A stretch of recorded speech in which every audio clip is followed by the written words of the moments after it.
Pues, pues muy buenos días, qué bueno que estás conectado y hoy vamos a hablar de un tema que desde el título sugiere, es muy sugerente. Dice, nadie puede dar lo que no tiene. Liderazgo sano desde un corazón guardado, resguardado, sanado. Y bueno, yo quisiera hacerte una pregunta el día de hoy. No es para que me la respondas, es para que te la respondas a ti, es lo primero que te venga a la mente. Estoy seguro que alguna vez te ha pasado, has tratado de ayudar a alguien y ese alguien terminó hundiéndose más. Es decir, tu ayuda no fue de mucha ayuda y no quiero decir que hayamos perjudicado a aquella persona intencionalmente, no es que tú y yo fuéramos malas personas en ese intento de ayudar a ese alguien y lo que le dije a ese alguien en vez de ayudarle, le hundió. No fue porque no hubiera intención en nuestro corazón. He escuchado por ahí que el camino al infierno está lleno de buenas intenciones, así que no es que nos faltara buena intención, sino que exactamente como dice el título de este mensaje, estábamos tratando de dar algo que no teníamos, porque es imposible que yo pueda levantar a otros, ayudar a otros, a que tengan sanidad otros, a que alcancen madurez, a que crezcan emocionalmente. Difícilmente lo puedo hacer si no lo tengo yo. No puedo darte una manzana si no la tengo en la mano. Y entonces nadie, absolutamente nadie puede dar lo que no tiene. Yo yo lo viví en carne propia. Cuando yo inicié este proceso, ya todos ustedes saben que mi trabajo son las redes de mercadeo. Y al inicio yo no entendía cómo funcionaba esto, pero básicamente se trata de liderar e inspirar personas. Y hubo años en mi vida cuando yo inicié que quería ser líder porque yo veía a los líderes creciendo, avanzando, logrando, alcanzando sus sueños. Y entonces yo quería guiar, yo quería influir, pero lo que salía de mí en ese momento no era liderazgo. Sí, la semilla estaba en mi corazón, la capacidad, los dones, el talento que Dios pone en ti, pero realmente lo que estaba saliendo de mí era una herida disfrazada de autoridad, un liderazgo, como he dicho en otras ocasiones, un liderazgo posicional, que yo estoy aquí y yo ordeno y yo mando. Entonces ese liderazgo no es tal cual como debe ser. Salomón escribió algo hace miles de años y sigue siendo esta la frase de liderazgo más ignorada de la historia y está en Proverbios 4:23. Dice, sobre toda cosa guardada, guarda tu corazón porque de él mana la vida. Cuando habla de corazón, está hablando de tu mente, está hablando de tus emociones, está hablando de la sanidad o de la herida que hay en ti. Y evidentemente cuando él dice del mana la vida, dicho de otra forma, entonces estamos diciendo también manda la herida. Hay otro versículo en la Biblia que dice que la abundancia de tu corazón hablará tu boca, es decir, de lo que tú estás lleno es de lo que tú vas a dar. Entonces, difícilmente puedes dar algo que no tengas en tu corazón. Lo que guardas adentro es lo que termina saliendo. Y si lo que guardas dentro, escucha, está infectado, si tú lo das a otros, ¿qué crees que va a pasar? Contamina. Realmente tú no estás ayudando a sanar, a dar sanidad al otro, porque tú no tienes sanidad todavía. Entonces, ve, cuando esto ocurre, tú en tu liderazgo, escucha, porque tal vez tú puedes pensar, pero yo no me dedico a las redes de mercadeo como se dedica él. Bueno, te lo voy a decir de otra manera. El liderazgo es la posibilidad de poder eh, influenciar en la actitud y el comportamiento de otras personas. Escucha, la definición no está diciendo influenciar positivamente. Es decir, todos somos influencia, todos tenemos liderazgo. ¿En dónde empieza ese liderazgo? En tu casa. Es el primer lugar donde ese liderazgo comienza. Y entonces tú puedes elegir si esa influencia que tú ejerces sobre los demás es buena o mala, todo el tiempo estamos influyendo. Entonces, partiendo de la idea que te estoy diciendo, si el corazón está herido, un líder herido no lidera, contamina. fuerte, pero es una realidad. Si yo no tengo sanidad en mi corazón, no puedo ayudar a otros, contamino a otros, paso a los demás de esa amargura que puede haber en mi corazón, de esa falta de perdón que puede haber en mi corazón. Todos somos líderes y de gracias, lo que estoy tratando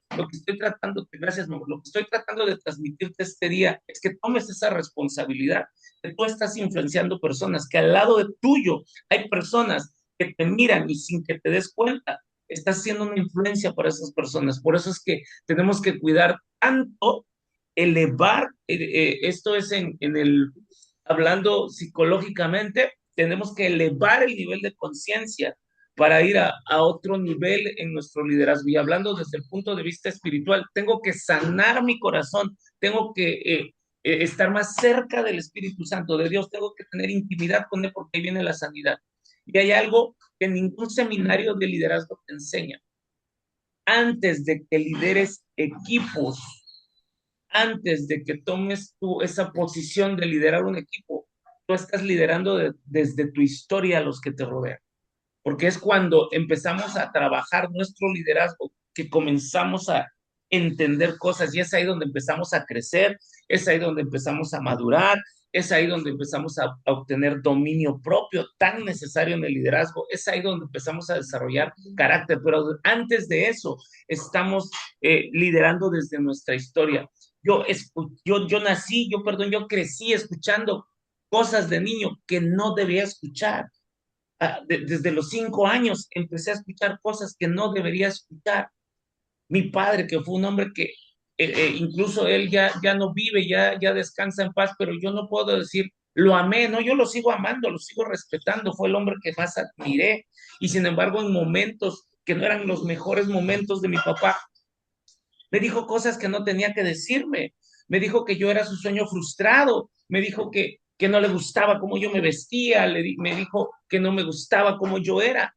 Yo tenía 5 años, no entendía el contexto, no entendía por qué se alcoholizaba, no entendía la frustración de un adulto que no llegó a donde quería vivir, que no tenía la vida que quería tener.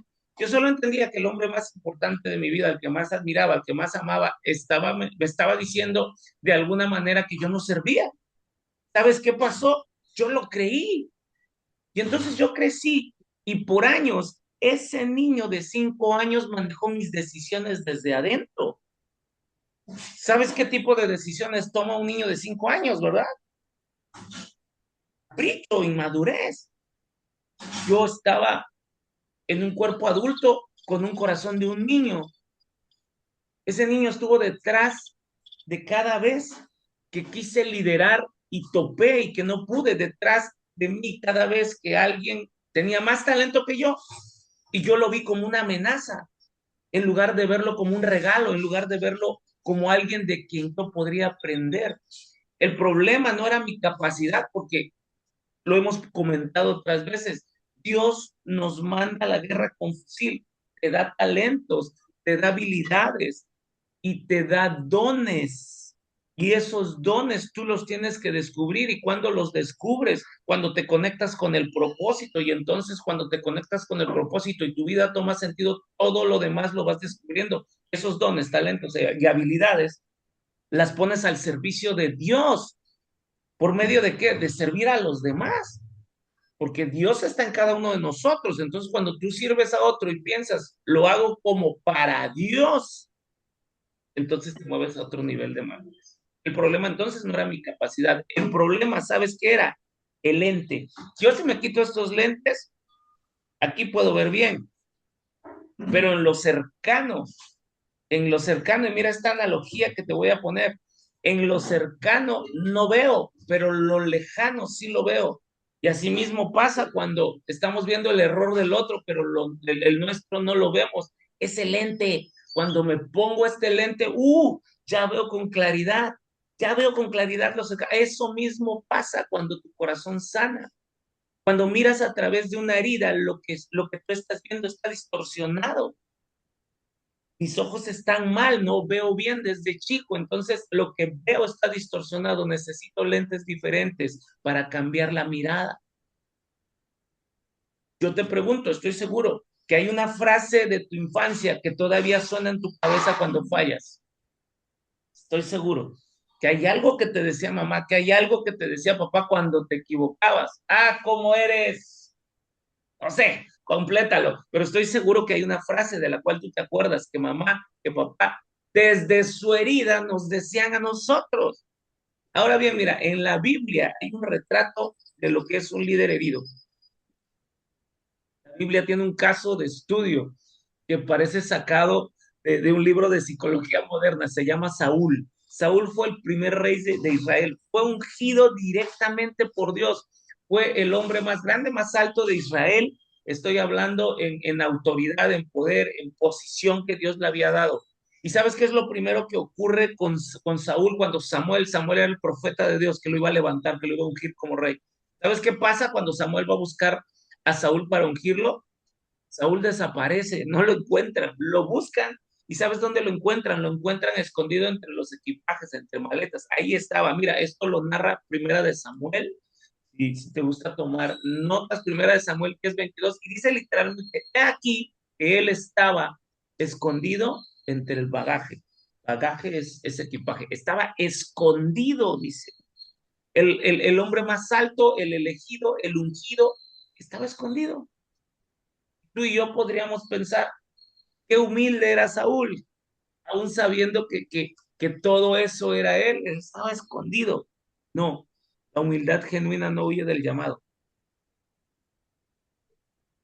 Me encanta en la iglesia, nuestra playera de servidores, nuestra playera de servicio, dice, heme aquí. ¿Por qué? Porque la humildad no quiere decir que te escondas cuando se trata de servir, cuando eres llamado a servir. No, no, heme aquí, aquí estoy, envíame a mí. Entonces no era humildad, lo que tenía Saúl era inseguridad. Cuando Saúl arranca su reinado, arranca súper bien, gana batallas, el pueblo lo aclama, lo quieren por lo que está logrando que Israel crezca, pero llega un momento, un parteaguas en la historia de Saúl, y las mujeres después de una batalla salen a celebrar y cantan el texto, este texto de este canto está en Primera de Samuel 18:7 y es un canto que le llega sin filtros, sin anestesia, le llega a la yugular a Saúl. Y ese canto dice, Saúl hirió a sus miles y David a sus 10,000. O sea, hay un comparativo automático ahí en este verso. Es una canción que en ese momento se vuelve popular y con esa canción se rompe algo dentro de Saúl. Él seguía en el trono, él seguía reinando, así que el trono no se rompió su corazón, se llenó de rencor su corazón. Y el siguiente versículo, el 8 dice, y se enojó Saúl en gran manera y le desagradó este día. Y desde aquel día Saúl no miró con buenos ojos a David. Es decir, esta situación generó esta canción que podría ser algo superficial del momento de la celebración, porque tanto el éxito como el fracaso es momentáneo, es temporal, así que pues esa celebración era momentánea, esa canción era de júbilo en ese momento, pero el rey era él, y sin embargo, ese mismo temor, esa misma inseguridad que había en él cuando se escondió al momento en el que lo iban a ungir, ese día volvió a salir y llenó de rencor, llenó de odio, llenó de temor, porque al final del día lo que había en el corazón de Saúl era temor ante todo lo que estaba representando David. Y desde ese día Saúl dejó de reinar. ¿Cómo? ¿Perdió el trono? No, pero se desenfocó. Dejó de hacer lo que tenía que hacer, que era reinar, y empezó a perseguir. Pasó los últimos años de su vida cazando a la persona que Dios había levantado para sucederlo, para que fuera quien heredara ese trono.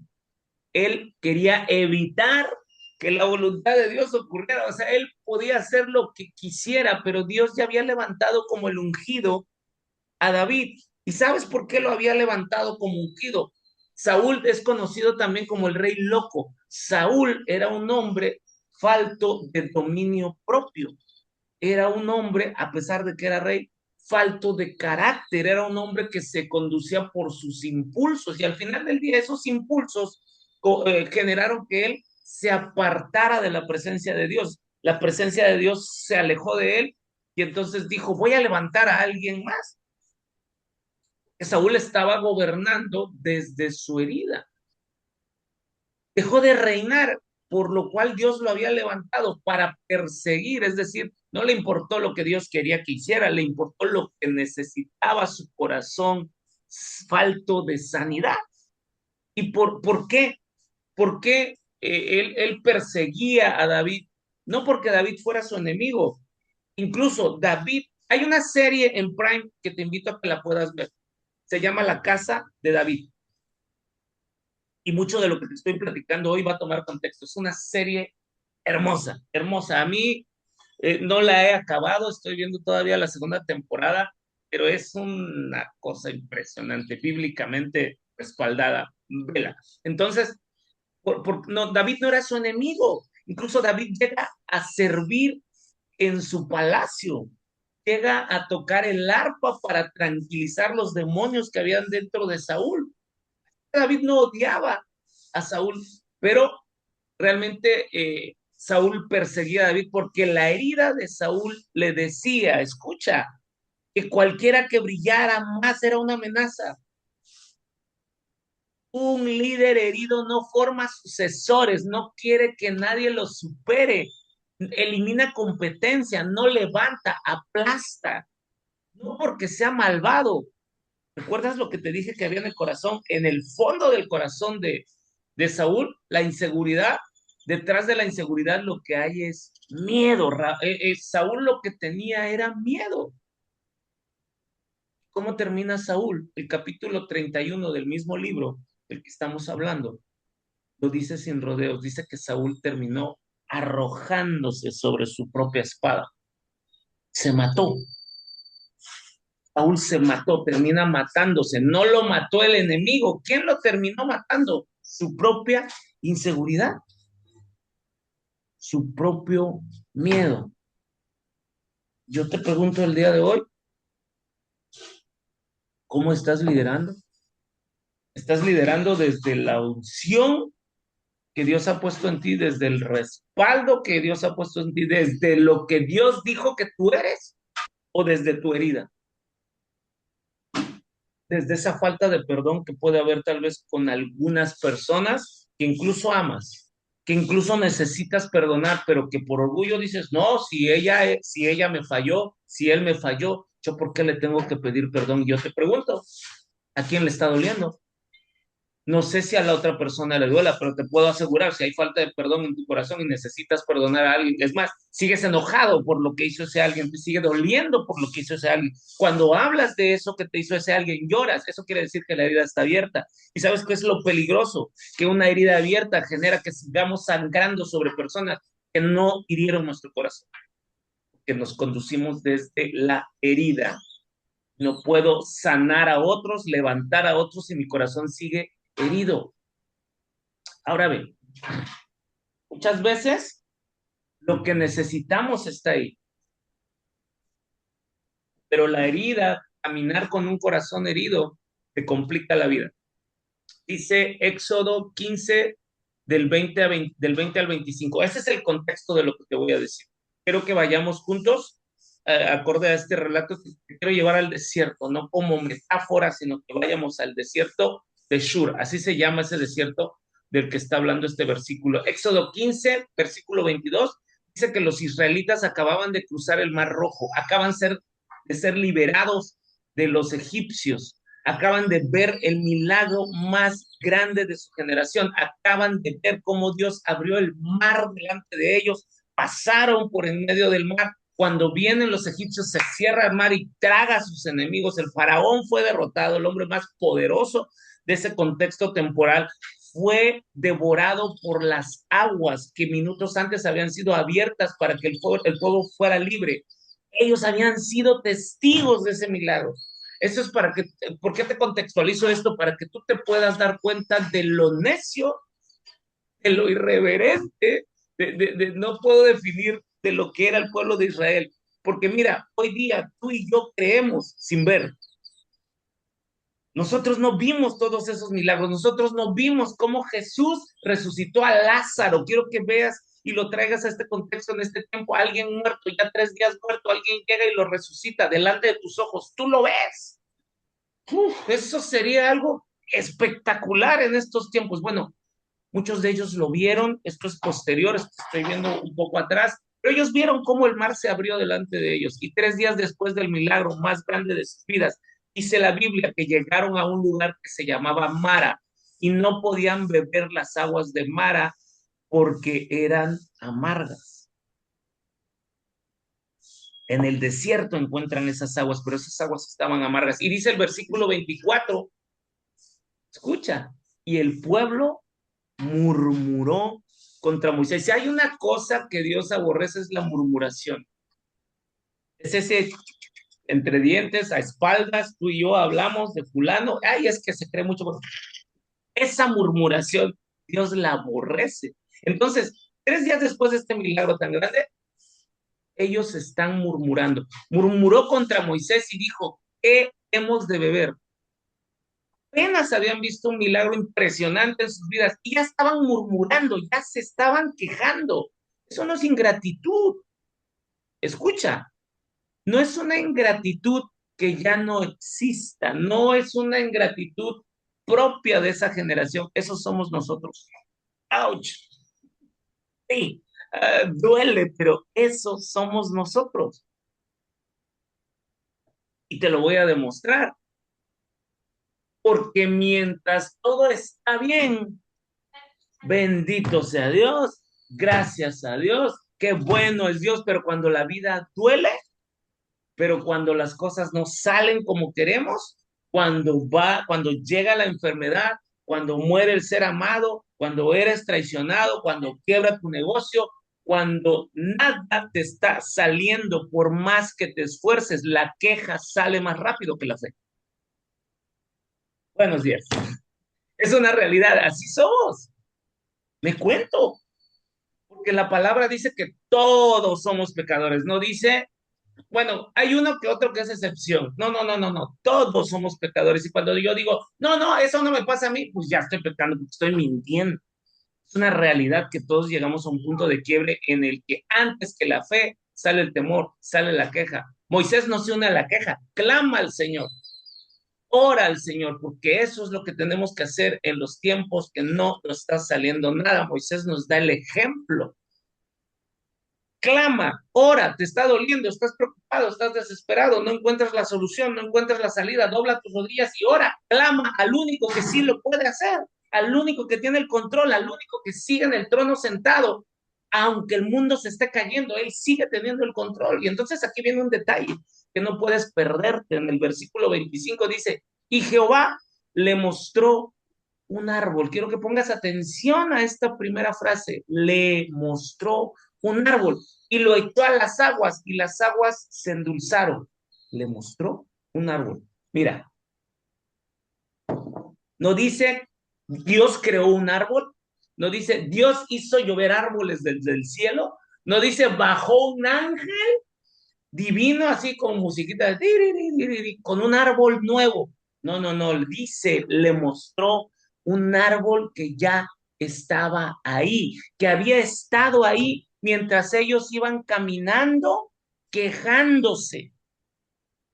¿Cuánto tiempo llevaban caminando este pueblo de Israel junto a ese árbol sin verlo? No lo sabemos, la Biblia no lo especifica, pero lo que sí sabemos es que la murmuración, la queja, el chisme, le cerró los ojos. Dice mi pastora, ay, ay, ay.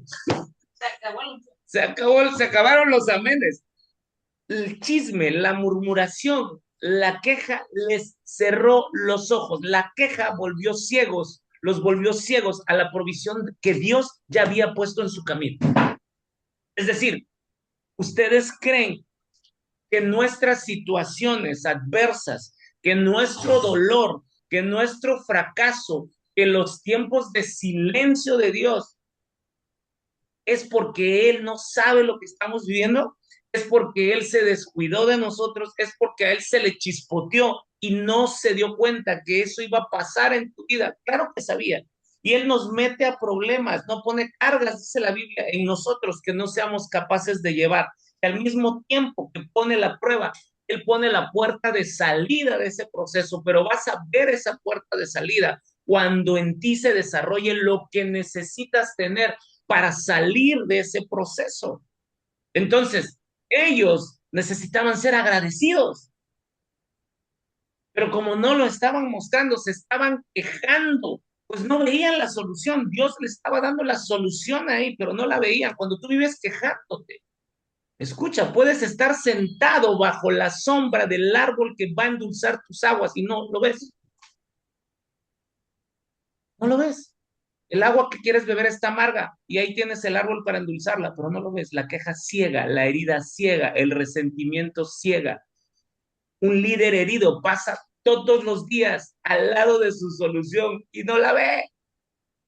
Está demasiado ocupado murmurando sobre su problema. Ay, es que la situación, ay, es que la gente viene, no tiene dinero, ay, es que el crimen organizado, ay, es que estoy quejándome. ¿Cuántos de los que estamos conectados dicen, ay, yo he tenido el árbol ahí, pero la queja no me había dejado verlo? Que Dios abra tus ojos hoy, que el Espíritu Santo le dé revelación a tus ojos espirituales. La misma historia con otro personaje, Génesis 21, Agar se llama, es la sierva de Sara, la esposa de Abraham. Tuvo un hijo con Abraham porque Sara apresuró la profecía que había de que iban a tener hijos, pero ella se sintió muy vieja, dijo que era estéril, que su esposo también estaba muy viejo y apresuró. Entonces Agar se mete con Abraham para tener un hijo y tuvo el hijo. Y el día que Sara da a luz a Isaac, el ambiente se vuelve insoportable. Sara le dice a Abraham que eche a esa mujer y a su hijo. Y el versículo 14 dice algo estremecedor. Dice, entonces Abraham se levantó muy de mañana y tomó pan y odre de agua y un odre de agua, perdón, y se los dio a Agar, poniéndolo sobre su hombro y le entregó al muchacho y lo despidió. Un pedazo de pan, un odre con agua y el desierto, así de simple, te vas, pum, Agar, que había sido alguien tan especial para ese hogar, sale como un mueble viejo que ya no sirve. Sale como un mueble viejo. Cuando se le acaba el agua en el desierto, el texto dice que pone al niño bajo un arbusto, se aleja a una distancia y dice algo que solo una madre destrozada puede decir. Dice el versículo 16, no veré cuando el muchacho muera. ¿Qué está diciendo? No hay esperanza. Va a morir y voy a morir. Y se sienta a llorar. Pobre de mí, se acabó, ya no hay nadie que pueda hacer nada por mí. Y entonces aquí viene algo que parece un error del texto. Ponle mucha atención porque el versículo siguiente, el 17, dice, y oyó Dios la voz del muchacho. ¿Cómo la voz del muchacho? Espera, ¿quién lloraba? ¿Quién dice el texto que lloraba? La madre. Agar era la que estaba llorando a gritos, pero Dios escucha al muchacho. ¿Por qué? Porque el Señor no le hace caso al llanto de ella, porque la lástima no mueve la mano de Dios. Uf, pobre de mí, es que Señor, estoy solito, nadie me quiere, todos me odian, mejor me como un gusanito, es que no puedo crecer, es que mi negocio no crece, es que la esquizofrenia, eso no mueve la mano de Dios, la lástima no mueve la mano de Dios, te lo tengo que decir. La fe es lo que mueve la mano de Dios. El niño lloraba desde una necesidad pura, desde una necesidad genuina. El niño no entendía lo que estaba pasando, pero lloraba desde esa necesidad. Agar lloraba desde la resignación. No voy a ver morir al muchacho. Ya no hay solución de la herida, frustración, dolor, abandono, traición. Desde ahí lloraba ella. El ángel le habla a Agar y le da tres órdenes exactas. No son sugerencias, son tres órdenes exactas. Y la primera es, le dice en el versículo 18, levántate, alza al muchacho. ¿Qué le está diciendo? Nadie puede levantar a alguien desde el piso. Yo no puedo levantar a alguien si estoy tirado, igual que el liderazgo comienza cuando tú te paras. No puedes estar caído, que tienes que levantar. La segunda orden que le da, le dice, álzalo. El alfarero siempre presiona la arcilla hacia arriba para darle forma a lo que está creando. Si no estás por encima, escucha, si no estás por encima emocionalmente de quien quieres levantar, nunca lo vas a poder hacer. Yo no puedo ayudarle a alguien a desarrollar carácter si a mí las emociones me dominan. Cuando explotan mis emociones, pierdo el control. No puedo.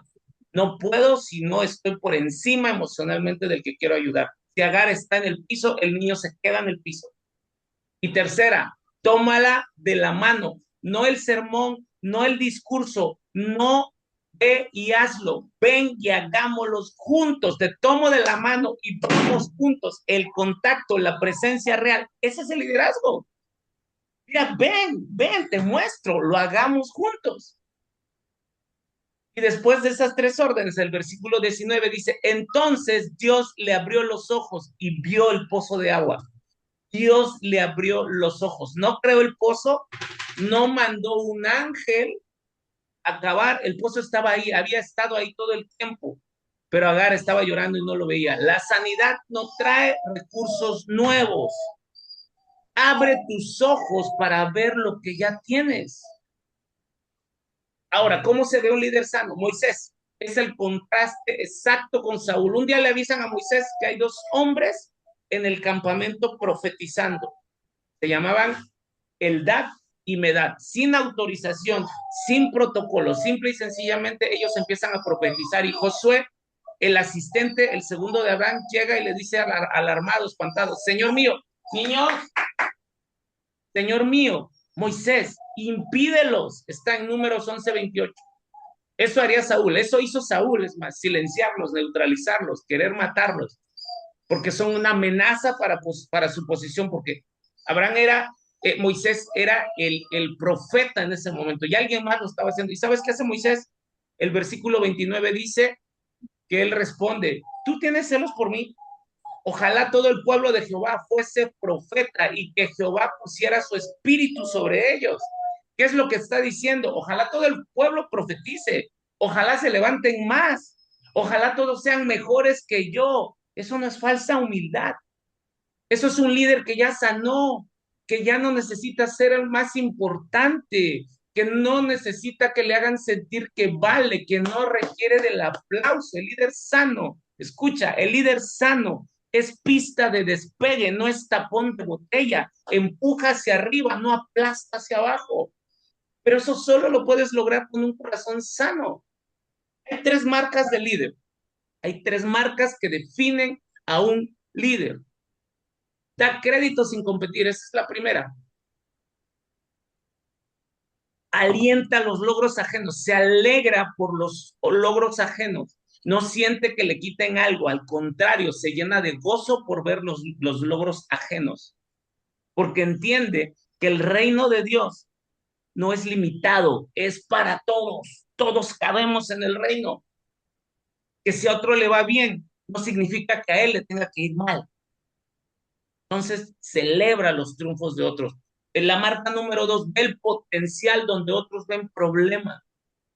Porque en este caso Moisés, él mismo lo experimentó. Porque Dios le mostró un árbol cuando solo veía aguas amargas. Cuando Dios te abrió los ojos en el desierto. Cuando Dios te abre los ojos en el desierto y tú ves tu árbol para endulzar tus aguas, empiezas a ver árboles en el desierto de los demás. Empiezas a ver el potencial que hay en los demás, empiezas a ver el talento que hay en los demás y entonces los ayudas a que también abran sus ojos y puedan ser levantados. Eso pasa. Y la marca número 3, cuando exhorta, deja ungüento para el alma, no dolor. El que lidera herido, exhorta, pero lastima, porque compara, porque menosprecia. Es que yo conozco, pero tú no. El líder herido eso hace. Quiere, porque predica desde el resentimiento. no predica desde un corazón sano. La diferencia no está en el mensaje, está en el corazón que envía el mensaje. Ahora bien, quiero cerrar con algo muy simple, porque los mejores cierres no son los más elaborados. Quiero cerrar con algo muy simple y me queda un minuto. Hay un hilo que conecta aquí todo. El árbol estaba ahí, el pozo estaba ahí, la provisión de Dios estaba ahí. El problema nunca fue la ausencia de recursos, los recursos estaban ahí. El problema fue que la herida cerró los ojos. Tu sanidad, escucha, no va a traer nuevas habilidades del cielo, va a abrirte los ojos a todo lo que Dios ya puso en ti. Todo lo que necesitas ya está en ti. Los talentos que has menospreciado, a las personas que han estado siempre a tu lado, los árboles que has ignorado porque estabas ocupado quejándote de las aguas amargas. Y si estás liderando hoy, si tienes personas que dependen de tu guía, uf, grita maldición. El don, Señor.